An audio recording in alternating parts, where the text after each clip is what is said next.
اب یہ دم جو پینلٹی ہے اس کا یہ واجب ہے، یعنی کوئی غلطی ہو جائے تو پھر اس میں کیا کریں؟ اس کے لیے دم میں وہی ہے کہ کوئی بکرا، گائے، اونٹ جو بھی آپ کے بس میں ہو اس میں قربانی کریں اور گوشت مساکین کو ادا کریں وہی مکہ مکرمہ میں۔ اور حج کے سفر میں عمرہ کا فائدہ اٹھانا چاہیں تو تب قربانی لازم ہے، یہ قرآن مجید کا حکم ہے۔ یہ سورۃ البقرہ میں اس کا حکم دے دیا، وَأَتِمُّوا الْحَجَّ وَالْعُمْرَةَ لِلَّهِ فَإِنْ أُحْصِرْتُمْ فَمَا اسْتَيْسَرَ مِنَ الْهَدْيِ وَلَا تَحْلِقُوا رُؤُوسَكُمْ حَتَّى يَبْلُغَ الْهَدْيُ مَحِلَّهُ فَمَنْ كَانَ مِنْكُمْ مَرِيضًا أَوْ بِهِ أَذًى مِنْ رَأْسِهِ فَفِدْيَةٌ مِنْ صِيَامٍ أَوْ صَدَقَةٍ أَوْ نُسُكٍ فَإِذَا أُمِنْتُمْ فَمَنْ تَمَتَّعَ بِالْعُمْرَةِ إِلَى الْحَجِّ فَمَا اسْتَيْسَرَ مِنَ الْهَدْيِ فَمَنْ لَمْ يَجِدْ فَصِيَامُ ثَلَاثَةِ أَيَّامٍ فِي الْحَجِّ وَسَبْعَةٍ إِذَا رَجَعْتُمْ تِلْكَ عَشَرَةٌ كَامِلَةٌ ذَلِكَ لِمَنْ لَمْ يَكُنْ أَهْلُهُ حَاضِرِي الْمَسْجِدِ الْحَرَامِ وَاتَّقُوا اللَّهَ وَاعْلَمُوا أَنَّ اللَّهَ شَدِيدُ الْعِقَابِ۔ حج اور عمرہ کی راہ اگر آپ کے لیے کھول دی جائے تو ان کے لیے تمام مناسک جو پروسیجرز ہیں ان کے لیے تو اللہ تعالیٰ ہی کے لیے آپ نے پورے کرنے ہیں۔ پھر اگر راستے میں گھر جائے تو ہدیے میں کہ جو قربانی بھی میسر ہو اسے پیش کر دیجئے۔ کس گھر میں؟ یعنی حرم شریف کا، جو اللہ تعالیٰ کا یہ جو مسجد الحرام ہے وہاں پہ، یعنی مکہ مکرمہ میں آپ نے، اور قربانی کی جگہ وہی مینا میں ہوتی ہے۔ پھر اپنے سر اس وقت تک نہ مونڈیں جب تک قربانی اپنی جگہ نہ پہنچ جائے۔ پھر جو آپ میں سے بیمار ہو یا اس کے سر میں کوئی تکلیف ہو اور وہ قربانی سے پہلے ہی سر منڈوانے پر مجبور ہو جائے تو اسے چاہیے کہ روزوں پر روزے یا صدقے یا قربانی کی صورت میں اس کا فدیہ ادا کر دے۔ تو جناب یہ ہے دم، یعنی یا تو روزہ کر لیں یا صدقہ یعنی کچھ فائنینشلی کسی غریب بندے کو آپ دے دیں اس کے، اور یا تیسری آپشن ہے قربانی کریں۔ اچھا، ایک قربانی تو وہ ہے کہ جو آپ نے حج پہ کرنے کی ایک سنت ہے، تو وہ پہلے زمانے میں تو لوگ اپنے جانور لے کے آتے تھے، آج کل نہیں ہے تو آج آپ پیمنٹ کر دیتے ہیں اور قربانی ہو جاتی ہے اس میں۔ اچھا، پھر اللہ تعالیٰ نے ایک اور صورت میں یہ فرمایا کہ پھر جب آپ کے لیے امن کی حالت پیدا ہو تو جو کوئی سفر سے یہ فائدہ اٹھائے کہ حج کا زمانہ آنے تک عمرہ بھی کرنا چاہے تو اسے قربانی لازماً کرنی ہوگی جیسی بھی میسر ہو۔ اگر قربانی میسر نہ ہو تو روزے رکھنے ہوں گے 3 دن حج کے زمانے میں اور 7 جب آپ حج سے واپس اب گھر آ جائیں، یہ پورے 10 دن ہو گئے۔ اس طریقے سے ایک ہی سفر میں حج کے ساتھ عمرے کے یہ رعایت صرف ان لوگوں کے لیے کہ جن کے گھر مسجد الحرام کے پاس نہ ہو، اس کی پابندی کیجیے اور اللہ تعالیٰ سے وارننگ کر لیجیے اور خوب جان لیجیے کہ اللہ تعالیٰ سخت سزا دینے والا۔ یعنی وہ دیکھیے کہ اگر تو آپ سے کوئی غلطی ہو گئی کہ جیسے سر منڈوا دیے، ابھی سر تو تب منڈوانے کہ جب آپ نے احرام اتارنے ہیں اس وقت، لیکن پہلے ہو گیا کوئی مسئلہ ہو گیا جس وجہ سے آپ کو کرنا پڑا، یا آپ نے کوئی اور غلطی کر لی، خوشبو لگا دی، یا اس نوعیت کا کوئی معاملہ ہو جائے تو پھر آپ پہ تو پھر لازمی ہو گیا کہ آپ یا تو روزہ کر لے یا صدقہ آپ دے، فائنینشلی کسی غریب بندے کو دے، یا قربانی کریں۔ اچھا، یہ بھی نہیں ہے، غلطی بھی نہیں ہے، ویسے ہی قربانی کرنی ہے تو نفل ہے، وہ ضرور آپ کر لیں، آپ کو اپنا اجر ہے، نہیں کریں تو کوئی آپ پہ کوئی پینلٹی نہیں ہے کہ آپ اس پوزیشن میں نہیں ہیں۔ اگر فائنینشلی اتنے ہیں تو پھر تو آپ ضرور کر لیں۔ اچھا، اور ایک صورت میں اللہ تعالیٰ نے یہ لازمی کیا ہے کہ اگر آپ حج اور عمرہ ایک ہی ٹائم ایک ہی سفر میں آپ جا رہے ہیں اس میں کر رہے ہیں تو پھر تو لازمی ہے کہ آپ یہ کریں، اور وہ پینلٹی وہی کی ہے کہ 10 روزے، یعنی پہلے تو یہ کہ قربانی اگر نہیں کر سکتے تو پھر 10 روزے، جس میں 3 روزے تو آپ وہ حج کے زمانے میں کر لیں، یعنی جو 11، 12، 13 ذوالحج ہے، کیونکہ 10 ذوالحج کو تو عید بھی ہوتی ہے نا، تو اس میں نہیں کرنی، 11، 12، 13 کو کر لیں، پھر باقی 7 آپ گھر میں آ کے کر لیں۔ تو یہ اس صورت کے لیے کہ آپ عمرہ اور حج اکٹھا کر رہے ہو۔ تو میجورٹی ابھی تک جو لوگ جاتے ہیں تو حج اور عمرہ کرتے ہیں تو اسی کی قربانی وہ کر رہے ہوتے ہیں۔ تو لیکن اللہ تعالیٰ نے یہ بتا دیا کہ جو بھی حرم شریف کے پاس ہے تو ان کے لیے یہ آپشن نہیں ہے کہ وہ حج اور عمرے کو اکٹھے کریں، وہ حج ہی کریں گے، صرف عمرہ جب بھی کرنا ہے بعد میں کریں، اس لیے کہ ان کے لیے کوئی مشکل نہیں ہے۔ تو آپ لوگوں کے لیے کیونکہ آپ پاکستان سے یا انڈیا سے جا رہے ہوتے ہیں تو وہاں آپ کو یہ آتا ہے کہ ظاہر ہے کہ فائنینشلی آدمی ایک بار ہی جا سکتا ہے نا، تو اس لیے یہ قربانی بھی کریں اور یہ کر لیں معاملہ۔ اور قربانی کی نہیں، اگر فائنینشلی اس پوزیشن میں نہیں ہے تو پھر 10 روزے کر لیں، بس اتنی بات ہے۔ اچھا، اب غلطیاں ہوتی کیسی ہیں دم جس کی وجہ سے ہونا پڑتا ہے؟ غلطیاں کیا ہیں؟ احرام کی حالت میں کوئی ازدواجی تعلق کر لیا میاں بیوی نے، ظاہر کسی اور سے تو کر ہی نہیں سکتے، پھر تو اتنا بڑا بہت ہی بڑا گناہ ہے ہر صورت میں۔ اور احرام کی حالت میں میاں بیوی پہ بھی ایک یہ پابندی رکھی ہوئی ہے کہ وہ ازدواجی تعلق نہیں کریں گے۔ حنفی اسکالرز یہ کہتے ہیں کہ جناب اگر عرفات پہنچنے سے پہلے آپ نے کوئی ازدواجی تعلق قائم کر لیا اور پھر ذہن میں آیا تو پھر توبہ کریں، غسل کریں، قربانی دیں، اور پھر باقی جا کے آپ پورا جو پروسیجر حج کا وہ کریں۔ جو 10 to 13 والا کا ہے، اس میں اگر اس کے بیچ میں قربانی کی ہے، کر بیٹھے اگر مینا کے اندر جا کے، تو پھر قربانی لازمی ادا کریں، پھر تو یہ اتنی پینلٹی ہے۔ اچھا، یہ کیوں؟ یہ پریکٹیکلی ہوتا نہیں ہے، اس لیے کہ اب مینا میں جو خیمے ہیں بڑے بڑے ہیں، اور اس میں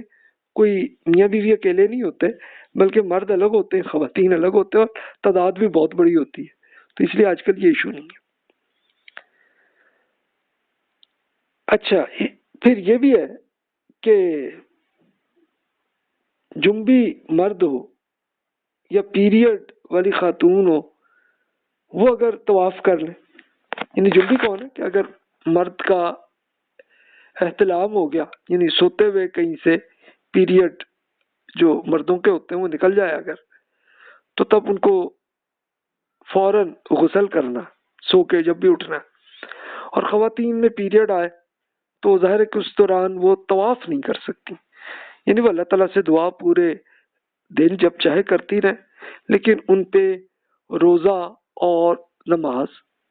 پہ پابندی ہے۔ لیکن غلطی سے وہ خواتین میں بھی ہو سکتی ہے نا غلطی کہ وہ بھول جائیں اور آ کے اس حالت میں بھی وہ حرم شریف میں پہنچ جائیں اور طواف شروع کر لیں، پھر یاد آئے کہ یہ غلطی ہو گئی ہے، تو پھر یہ کہ توبہ کریں اور قربانی ادا کریں۔ اچھا، اس کے ساتھ پھر یہ ہم پہ پابندی ہے گالی گلوچ نہیں کرنی، غیر اخلاقی عمل نہیں کرنا، کوئی فحاشی والی بات نہیں کرنی، شکار نہیں کرنا، بال اور ناخن نہیں کاٹنے، خوشبو نہیں لگانی،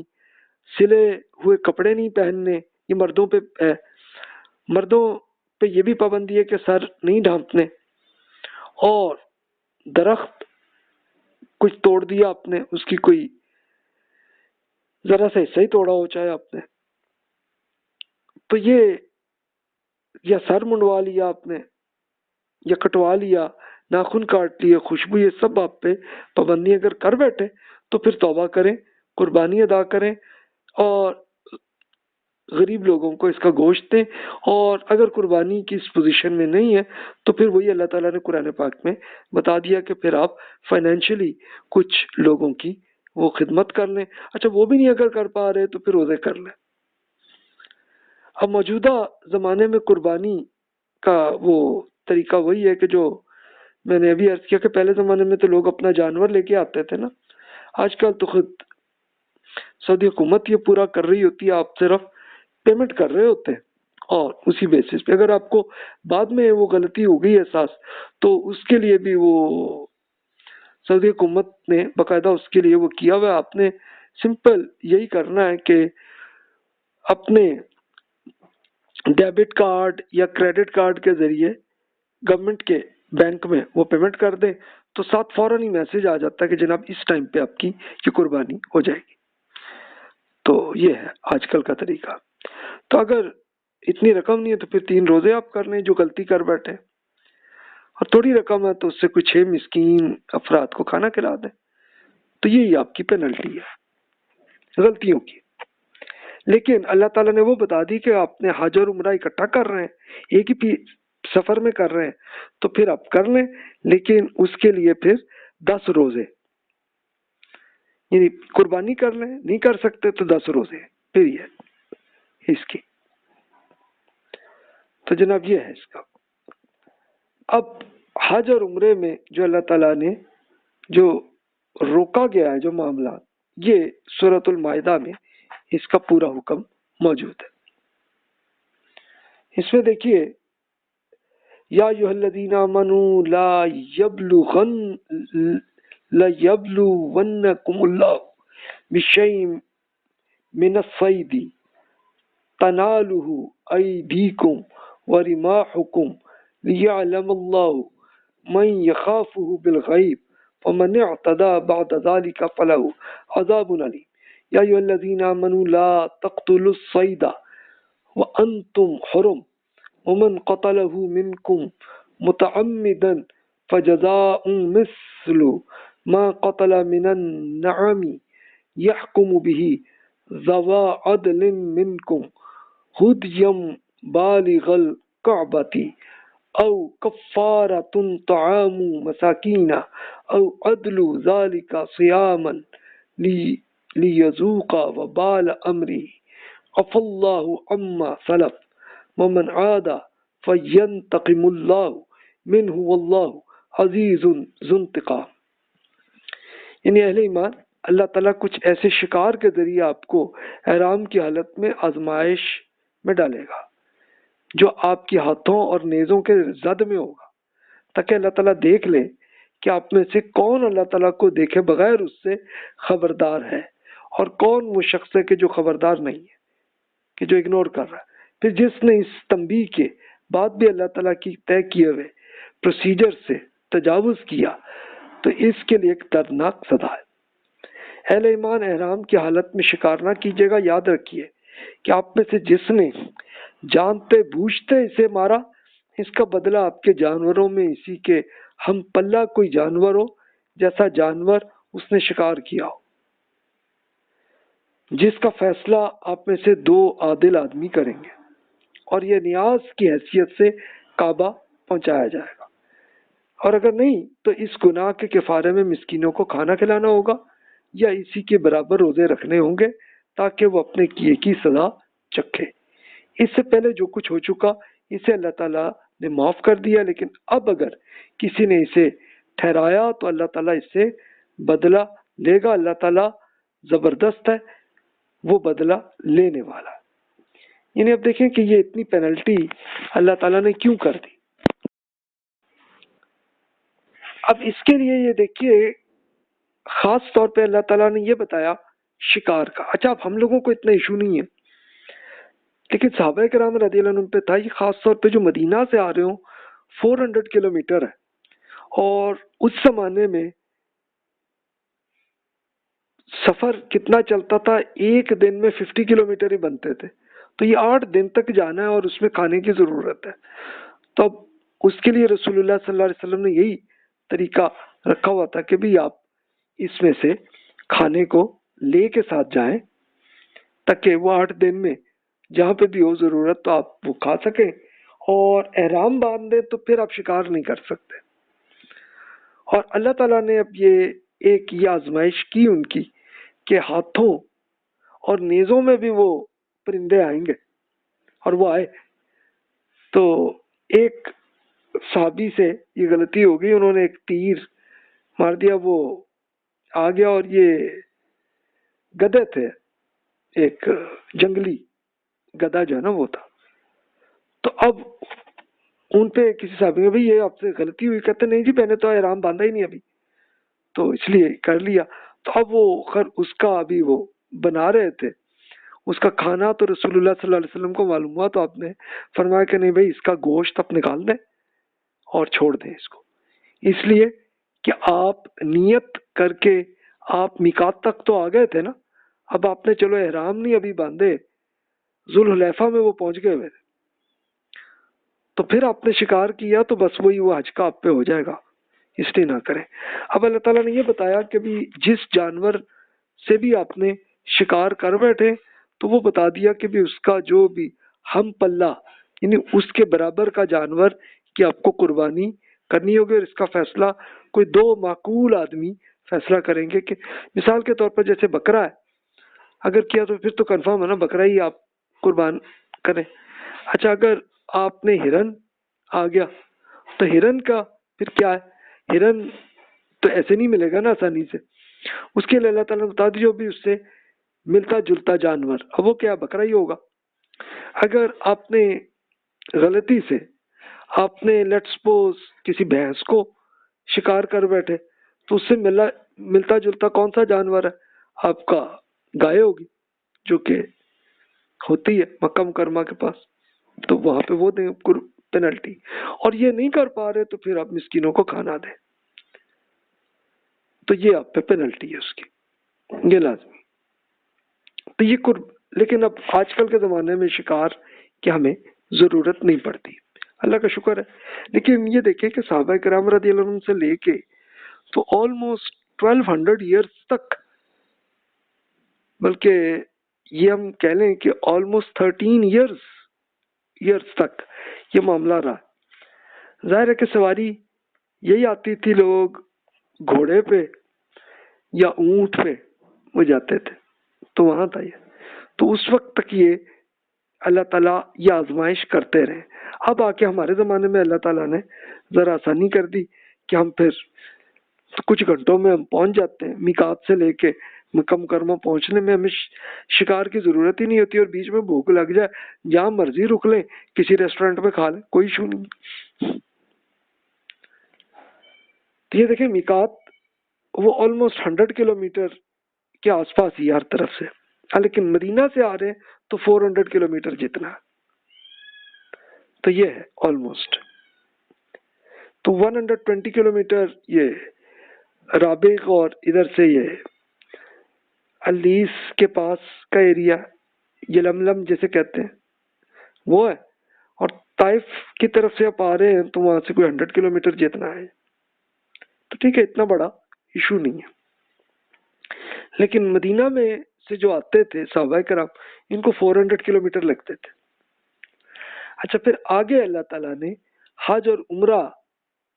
سے متعلق پھر یہ بھی فرما دیا، احل لکم صید البحر وطعامہ متاعا لکم وللسیارۃ وحرم علیکم صید البر ما دمتم حرما واتقوا اللہ الذی الیہ تحشرون، آپ کے لیے اور آپ کے قافلوں کے لیے زاد راہ کے لیے دریا اور سمندر کا شکار اور اس کا کھانا جائز ہے جب تک آپ احرام کی حالت میں ہی ہوں، خشکی کا شکار البتہ آپ پہ حرام طے کر دیا گیا ہے، اس کے قریب نہ جائیے گا اور اللہ تعالیٰ سے خبردار رہیے گا جس کے حضور میں آپ سب حاضر کیے جائیں گے۔ جعل اللہ الکعبۃ البیت الحرام قیاما للناس والشہر الحرام والہدی والقلائد ذلک لتعلموا ان اللہ یعلم ما فی السماوات وما فی الارض وَإِنَّ اللَّهَ بِكُلِّ شَيْءٍ عَلِيمٌ۔ اللہ تعالیٰ نے حرمت والے گھر کعبہ کو لوگوں کے لیے مرکز بنایا، اور حرمت کے مہینوں قربانی کے جانوروں اور ان سب جانوروں کو شعیرہ، یعنی شعیرہ کا ایک انڈیکیٹر اباؤٹ سیکریفائس ان مکہ طے کیا، ان کو جن کے گلے میں نظر کی علامت کے طور پر پٹے ڈال دیے گئے ہوں، یہ اس لیے شعیرہ ٹھہرائے گئے ہیں کہ آپ پر واضح رہے کہ اللہ تعالیٰ جانتا ہے کہ کچھ زمین اور آسمانوں میں، اور یہ بھی کہ اللہ تعالیٰ ہر چیز سے واقف ہے۔ یعنی اللہ تعالیٰ نے یہ قربانی کے جانوروں کو اسی لیے ایک انڈیکیٹر کے طور پر رکھا ہے کہ ہم اللہ تعالیٰ کے حضور سرنڈر کر رہے ہیں. قربانی یہی ہوتی ہے. اور یہ بتا دیا کہ ٹھیک ہے اگر آپ سمندر سے آپ آ رہے ہیں تو وہاں مچھلی پکڑ سکتے ہیں، اجازت ہے، چاہے احرام کی حالت میں ہو، لیکن خشکی کے شکار آپ نہیں کر سکتے. تو یہ بس رکھیے. تو جناب یہ اب آپ کو کلیئر ہوگا. اچھا، سمندر کی اس لیے دے دی تھی کہ پہلے زمانے کے لوگوں میں یہ ہوتا تھا نا کہ وہ چھوٹی چھوٹی ایک کشتی میں آ رہے ہیں اور وہ جلدی سے نہیں پہنچتے تھے، وہ بھی ان کو بھی ٹائم بڑا لگتا تھا. اور خشکی والوں کے لیے تو یہ تھی کہ چلو اپنا کھانا لے لیں، اور چلو اگر نہیں بیچ میں اپنا ختم ہو گیا تو کوئی مسئلہ نہیں، بیچ میں بہت سارے لوگ ملتے تھے قبیلے، تو انہی سے کھانا کھا لیتے تھے، پرچیز کر کے چاہے کھا لیں چاہے ویسے ہی کوئی وہ گفٹ کے طور پر دے دے کھا لیں، کوئی ایشو نہیں. لیکن شکار منع تھا. لیکن سمندر میں ایسا پاسبل نہیں تھا، تو اس لیے اللہ تعالیٰ نے اجازت دے دی، وہاں آپ مچھلی آپ لے سکتے ہیں. ٹھیک ہے، تو یہ اللہ تعالیٰ نے یہ کیا ہے. تو دیکھیں جناب، یہ وہ سوالات تھے جن کی ڈسکشن ہماری ہو گئی ہے. اچھا، اب اگلا سوال وہ جو ہم نے ڈسکس کرنا تھا وہ رہ گیا کہ یہ مسجد عائشہ کی کیا حیثیت ہے. اس کو ہم انشاءاللہ اگلے لیکچر میں ہم ان سارے اور سوالات پہ کریں گے، کیونکہ اب ٹائم کافی ہو گیا ہے. تو ابھی آپ کے ذہن میں جو بھی سوالات ہوں بلا تکلف آپ ای میل کر لیجئے. جزاک اللہ خیر واحسن الجزا.